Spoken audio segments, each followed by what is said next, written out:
在地人在地前，乡亲拢知影讲，日本时代有一位日本人叫做八田武一，伊是土木工程师，伊去嘉南大圳甲乌山头水库，对嘉南平原的灌溉有真大的贡献。台南市府农业局甲六家这个青农团队呢，专案开发出这个稻米来甲纪念，特别号名叫做八田岁月，除了充满纪念的记忆，未来将会继续开国市场，将这个台南的好米推广出去。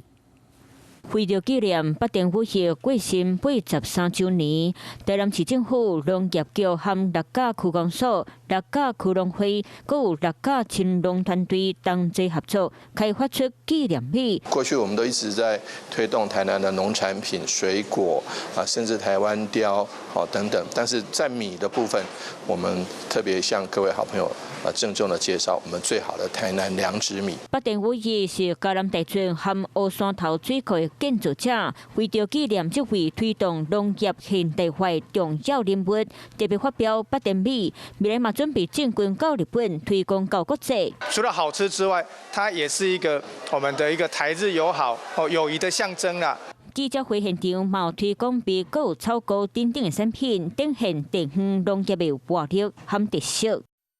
Hello， 我是郑雅芳。想要抢先掌握最及时的新闻资讯吗？赶快订阅、按赞、开启小铃铛，锁定华视新闻 YouTube 频道。